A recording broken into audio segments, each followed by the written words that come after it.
ఇది శత్రువు చేసిన పని. శత్రువు ఎప్పుడు కూడా మనల్ని నష్టపరుస్తాడు. మనకు మేలు చేసినట్టే ఉంటాడు, కానీ మనకు ఖచ్చితంగా వాడి మాటలను నమ్మితే మాత్రం కీడులోనే పడతాం. ఇది శత్రువు పని అని అతడు వారితో చెప్పగా, దాసులు, మేము వెళ్ళి వాటిని పెరికి కూర్చుట నీకు ఇష్టమా? మేము చేనంతా తిరుగుతాం, ఆ గురుగులు ఎక్కడెక్కడ ఉన్నాయో అవన్నీ పీకుతాం, అది నీకు ఇష్టమేనా అని అడిగాడు. పొలంలో కలుపు తీస్తాం కదా, మిరప తోటలోనో పత్తి చేలలోనో వరి చేలలోనో కలుపు తీస్తాం కదా. ఎందుకు తీస్తాము?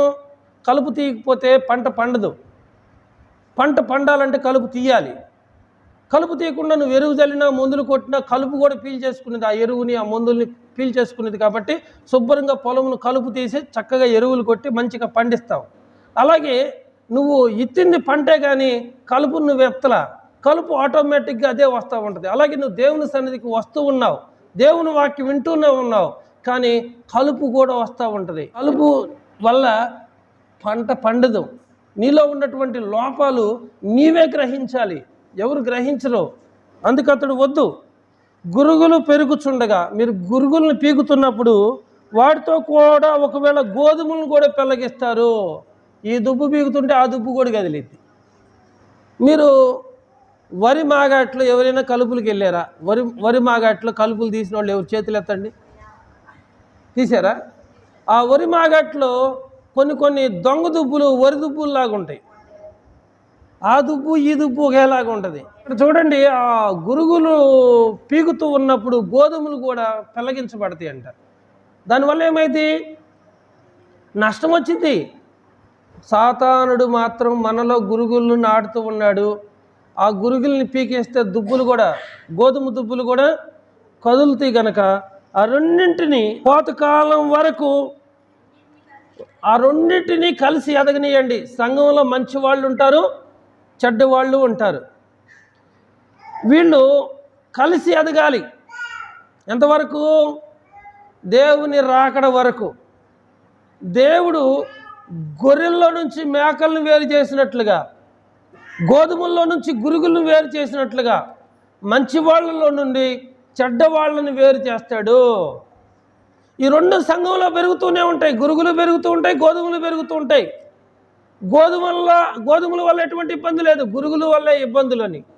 చాడీలు చెప్పటం, పనులు చెడగొట్టడం, సంఘాన్ని గలిబిలు చేయటం, లోబడకపోవటం, ఎదురు తిరిగి మాట్లాడటం, దైవజనుడు ఒకటి చేస్తే మరొకటి చేయటం, ఇవన్నీ గురుగుల చేష్టలు. ఇవన్నీ ఏ చేష్టలు? గురుగుల చేష్టలు. గురుగుల్ని ఇత్తింది దేవుడు కాదు, సాతానుడు. నువ్వు చెడ్డవాడు అయ్యుండి నీ హృదయంలో నుండి మంచి విషయాలు నువ్వు ఎలా తీసుకురాగలుగుతావు? నువ్వు చెడ్డ చెట్టు అయ్యుండి మంచి ఫలాలు నువ్వు ఎలా ఫలిస్తావు? అలాగే గురుగులు వాటి బుద్ధిని బయట పెడుతూ ఉంటాయి. అసలు అన్నారు, దాన్ని పీకేస్తామయ్యా, వాటిని పీకేస్తామంటే వద్దొద్దు. ఆ రెండు కలిసి కోతకాలం వరకు ఎదగనీయండి. తర్వాత నేను కోతకాలం ముందు గురుగులను ముందుగా కూరుస్తాను. అంటే ముందుగా ఎవరిని తీసేస్తాడంట? అన్నిటినీ కూడా పంట కోసినాక గురుగుల్ని వేరు చేసి కట్టలు కట్టి వాటిని అగ్నిలో పడవేస్తాను. గోధుమలను చక్కగా నా కొట్లో పోసుకుంటాను. కోతకాలం వరకు ఆ రెండు ఎదగాల్సిందే. దేవుని రాకడ వరకు ప్రతి ఒక్కరూ సంఘంలో ఉండాల్సిందే. దేవుడు వచ్చినప్పుడు మంచివారిలో నుంచి చెడ్డవారిని వేరు చేస్తాడు, గోధుమల్లో నుంచి గురుగులను వేరు చేస్తాడు.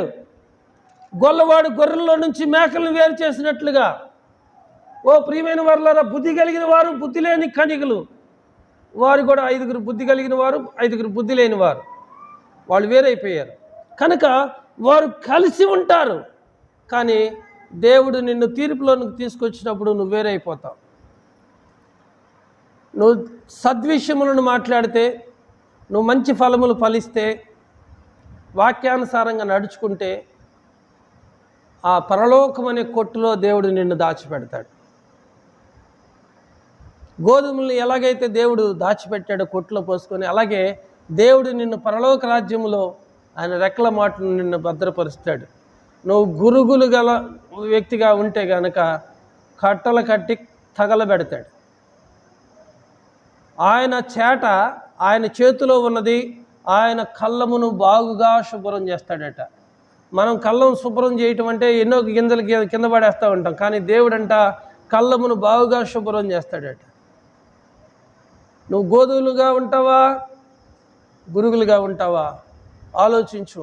యజమానుడైతే మంచి విత్తనాలు తన పొలములో చల్లాడు. కాపలా వాళ్ళని పెడితే వారు నిద్రపోతున్నారు.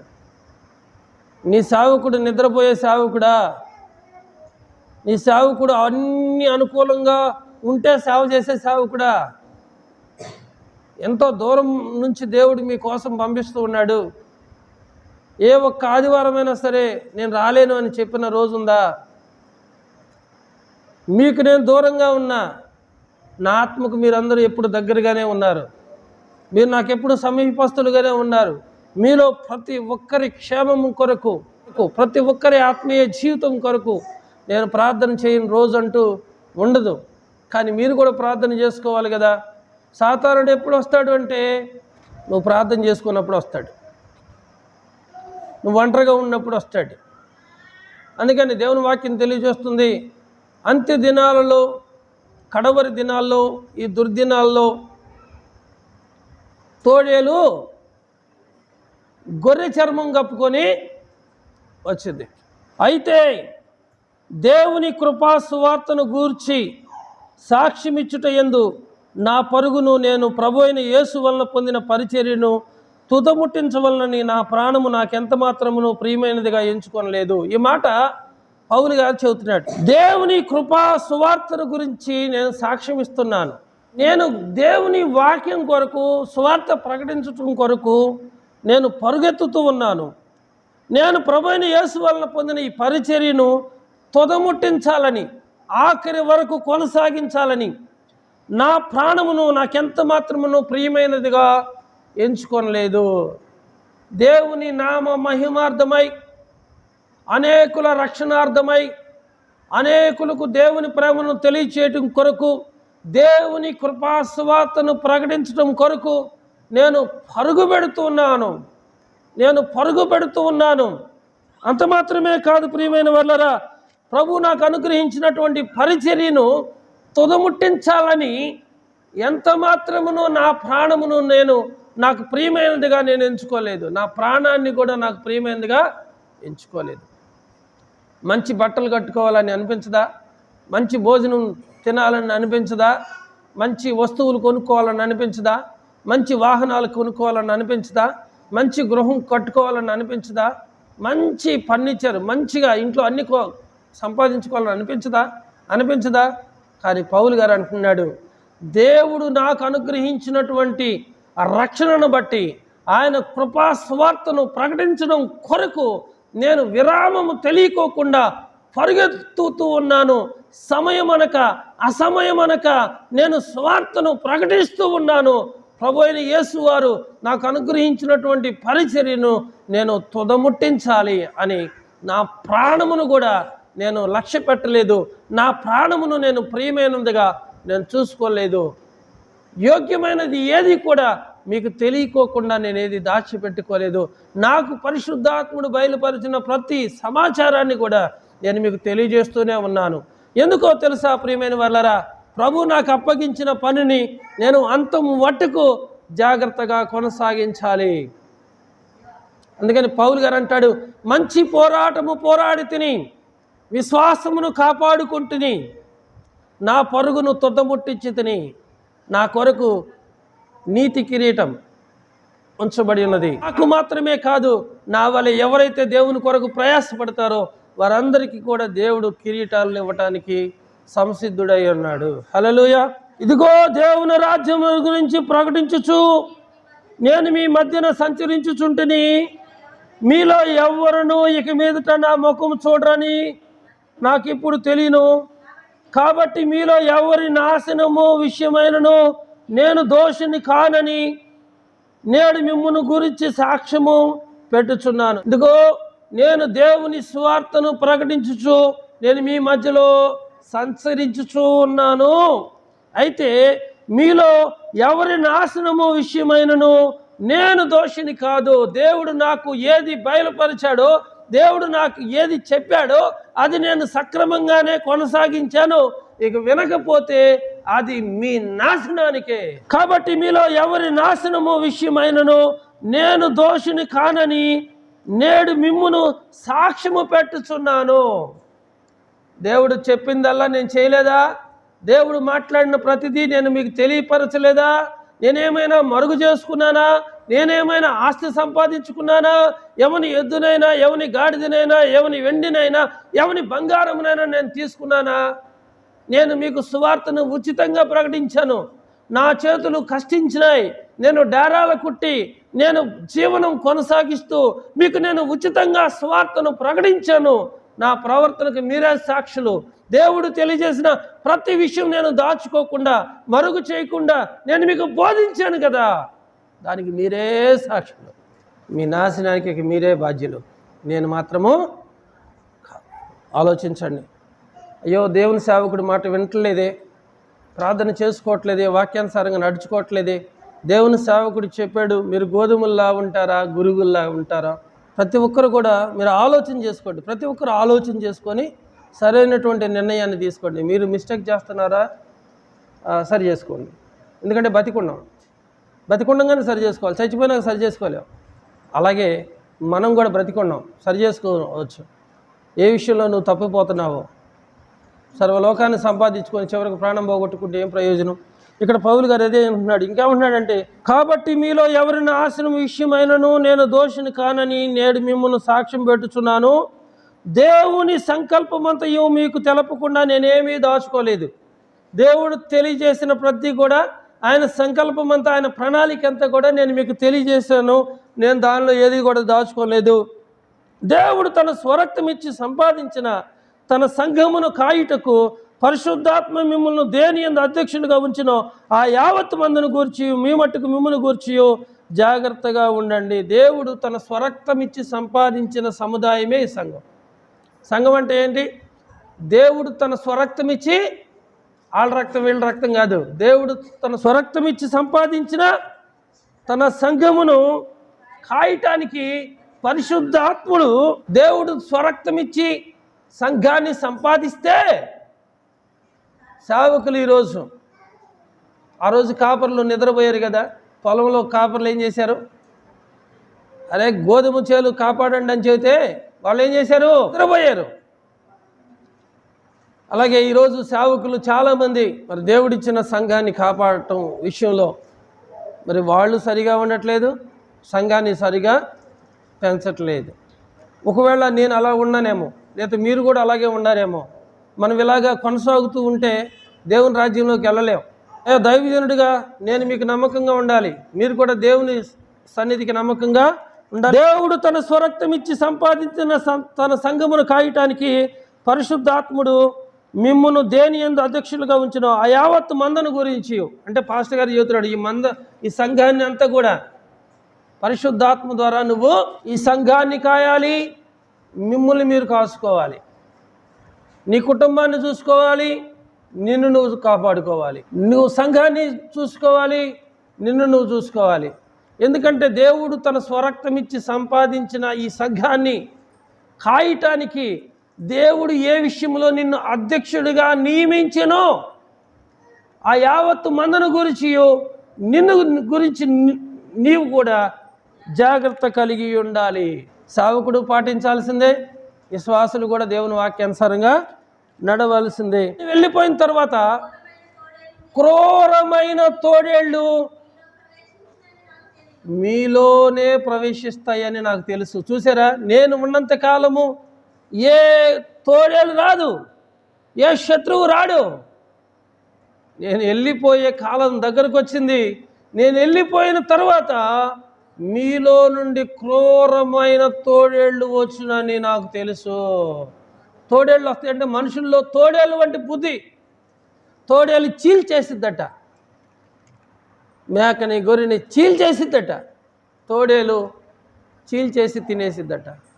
అలాగే సంఘాన్ని ప్రేమించని పాస్టర్లు వస్తారు, సంఘ క్షేమం గురించి విచారించని పాస్టర్లు వస్తారు, సంఘం కోసం ప్రార్థన చేయని పాస్టర్లు వస్తారు. ఇక పాస్టర్లు ఏం చెప్తారంటే, ఇక వచ్చి మీరు దశమ భాగాలు తీయండి, మీరు కానుకలు ఇవ్వండి, అర్థమవుతుందా, మీరు అది చేయండి, మీరు ఇది చేయండి అని చెప్పేసి ఆ మందను కనికరించరట. నేను వెళ్ళిన తర్వాత క్రూరమైన తోడేళ్ళు ప్రవేశించునని నాకు తెలియను. వారు మందను కనికరించరు, వారు మందను కనికరించరు, మీకోసం ప్రార్థన చేయరు, మీ కొరకు కన్నీరు పెట్టి ఏడవరు, మీకు సమస్య వస్తే వెంటనే రారు, మిమ్మల్ని వారి వెంట రావాలని ఈడ్చుకొని పోతారట. మీ గురించి ఆలోచించకుండా ఈడ్చుకొని పోతారు. వంకర మాటలు పలుకుచు, ఏ మాటలంట, లైన్ మాటలు కాదు. వంకర బుద్ధుడు వంకర మాటలు మాట్లాడకుండా ఏం మాట్లాడతాడు? మనుషుల దగ్గర ఏమో దేవుడు పరిశుద్ధుడు అని చెబుతాడు, మనుషులు లేనప్పుడేమో పాప పనులన్నీ చేస్తూ ఉంటాడు. వంకర మాటలు మాట్లాడే మనుషులు ఎక్కడి నుంచి బయలుదేరుతారంట? మనలో నుండే బయలుదేరుతారు. మనం వంకర మాటలు మాట్లాడకూడదు. ఒకప్పుడు అలాంటి వారమే. ప్రభు తన ప్రేమను మన పట్ల కుమ్మరించాడు. ఆయన అమూల్యమైన రక్తంతో మనల్ని కొన్నాడు. ఆ దాస్య విముక్తి నుంచి మనం విడిపించాడు. లోకంలో నుంచి మనం బయటపడి దేవుని సంఘానికి మనం వచ్చిన తర్వాత మనం వాక్యానుసారంగా నడుచుకోవాలి. పౌలు గారు ఏమన్నాడు? దేవుని యొక్క కృపాసువార్తను ప్రకటించడం కొరకు నా పరుగును నేను ఎట్టి పరిస్థితుల్లో ఆపలేదు. దేవుడు నాకు ఇచ్చిన పరిచర్యను నేను తుదముట్టించాలని కోరిక నాకుంది. దానికోసము నా ప్రాణము నాకెంత మాత్రము ప్రియమైనదిగా నేను ఎంచుకోలేదు. నేను వెళ్ళిన తర్వాత క్రూరమైన తోడేళ్ళు మీలోకి వస్తాయి, వారు మందను కనికరించరు, వారు మిమ్మల్ని వీడ్చుకొని పోతారు. వంకర మాటలు మాట్లాడే మనుషులు మీలో నుండే బయలు వెళ్తూ ఉంటారు.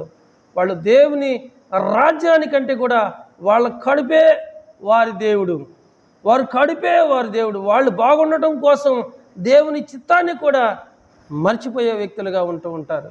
కనుక పౌలు గారి వలె రేపు మనకు లేదు, ఈరోజు ప్రభుని అంగీకరించున్నాం. మనం ప్రాణం కూడా మనకు ప్రియమైనదిగా ఎంచుకోకూడదంట దేవుని కోసం. యేసు ప్రభు వారు కూడా మన కోసం తన ప్రాణాన్ని పెట్టాడు కదా. ప్రియమైనదిగా ఎంచుకున్నాడా యేసయ్య? నీ కోసం, నా కోసం, మనందరి కోసం ప్రాణం పెట్టాడు. పౌలు గారు కూడా దేవుని సంఘం కొరకు ప్రాణం పెట్టాడు. దేవుడు తన స్వరక్తం ఇచ్చి సంపాదించాడట. ఆయన రక్తం ఇచ్చి సంపాదించిన సంఘం. ఈ సంఘాన్ని పరిశుద్ధాత్ముడు కాయాలి, పాస్టర్ గారు కాయాలి, పాస్టర్ గారు కూడా జాగ్రత్తగా ఉండాలి. పాస్టర్ గారు ఎప్పుడు మంద గురించి ప్రార్థన చేయాలి, ప్రార్థన చేసి కన్నీరు కారుస్తూ ఉండాలి. కావలివాడా రాత్రి ఎంత వేళ అయింది, రాత్రి ఏముంది పగలేముంది, కావలివాడు ఎప్పుడు కూడా తన సంఘానికి వస్తున్నటువంటి మనుషుల్ని కాపలా కాయాలి. పంట పొలాల మీద కాపలా వాళ్ళు ఉంటారు. పంట పడినప్పుడు తలా కాస్త ధాన్యం పెడతారు, వాళ్ళు కాపలా పంట కాసినందుకు. అలాగే మేము కూడా ఈ సంఘాన్ని కాస్తూ ఉంటే దేవుడు మాకు జీతాన్ని ఇస్తాడు. మేము యజమానులం కాదు, మేము పనివాళ్ళమే, మేము జీతగాళ్ళమే, మేము దేవుని పనివాళ్ళమే. దేవుడు మాకు ఇచ్చే జీతం మాకు ఇస్తాడు. మీరు గోధుమలుగా ఉంటారో గురుగులుగా ఉంటారో మీరు ఆలోచించుకోండి. క్రూరమైన తోడేళ్ళు సంఘంలో కొనొస్తాయంట. సంఘములు అనేకులు వంకర మాటలు మాట్లాడి దేవునికి దూరం అయిపోతూ ఉంటారట. ఈ పరిస్థితులన్నీ కూడా ఇలా జరుగుతాయని పౌలు గారు ముందుగానే ఉంటున్నారు. కాబట్టి మనం వంకర మాటలు మాట్లాడే వాళ్ళంగా ఉన్నామా, గంటకొచ్చి ఒక రకంగా మారే వాళ్ళంగా ఉంటున్నామా? మీరు ఆలోచించుకోండి. మీరు బలంగా ప్రార్థన పరులు అయితేనే కదా మిమ్మల్ని చూసి అనేకులు దేవుని సన్నిధికి నడిపించబడేది. మీకు ఆత్మల భారం ఉంటేనే కదా మిమ్మల్ని చూసి అనేకులు దేవుని సన్నిధికి నడిపించబడేది. దయచేసి చెబుతున్నా, మీ వల్లనే నా నామం దూషించబడుతుందని ప్రభు చెప్పే విధంగా మనం ఉండకూడదు. మన ద్వారా దేవుని నామానికి మహిమ రావాలి, మన ద్వారా అనేకులు రక్షణ మార్గంలోకి నడిపించబడాలి. సమరీ స్త్రీ మారితే వీళ్ళు అంతా కూడా ప్రభు దగ్గరికి నడిపించబడ్డారు, రక్షించబడ్డారు. అలాగే నీవు నేను మన మార్పు మనకే కాకుండా మన మార్పు అనేకులకు ఆశీర్వాదకరంగా మార్చబడాలని ప్రభు కోరుకుంటున్నాడు. ప్రభు తన కోసం తను బ్రతకలేదు, కానీ ప్రభు సర్వమానవాళి కొరకు తన ప్రాణం పెట్టాడు. పౌలు గారు సంఘాల కోసం తన ప్రాణం పెట్టాడు. మరి నువ్వు నేనేం చేస్తున్నావు? ఒక 10, 20 కానుకేస్తే సరిపోద్ది అనుకుంటున్నారా? ఆ భక్తి మిమ్మల్ని పరలోకానికి తీసుకెళ్ళిద్ది అనుకుంటున్నారా? చూడండి, ఆలోచించండి. ఒక 1000 రూపాయలు ఇస్తే దేవునికి సంతోషమా? 10,000 ఇస్తే దేవునికి సంతోషమా? పాస్టర్ గారు సంతోషిస్తారేమో కానీ దేవుడు సంతోషించడు. నువ్వు పరిశుద్ధంగా ఉండాలి, వాక్యానుసారంగా నడవాలి. ప్రార్థనాపరుడిగా ఉండాలి, మెలకువ కలిగి ఉండాలి. నిద్రపోతే సాతానుడు వస్తాడు. ప్రభు అన్నాడు, మీరు శోధనలో ప్రవేశించుకున్నట్లు మెలకువ కలిగి ప్రార్థన చేయండి. తెలిసే విధంగా సాతానుడు రహస్యంగా సీక్రెట్గా వస్తాడు. నువ్వు కనిపెట్టాలి. నువ్వు మెలకువ కలిగి ఉండాలి, నిబ్బరం కలిగి ధైర్యంగా ఉండి బాగా ప్రార్థన చేసే వ్యక్తిగా నువ్వుంటూ అపవాది క్రియలను లయపరిచే వ్యక్తిగా, అపవాదిని చితకగొట్టే వ్యక్తిగా, మరి లోకమును జయించే విజయము నీ శ్వాసం బలమైతే అపవాది నీ కాళ్ళ దగ్గర ఉంటాడు. అట్టి కృప పరిశుద్ధాత్మునికి దయచేయాలని ఈ మాటలు ముగిస్తున్నాను. దేవుడు మిమ్మల్ని దీవించునుగాక. ఆమేన్.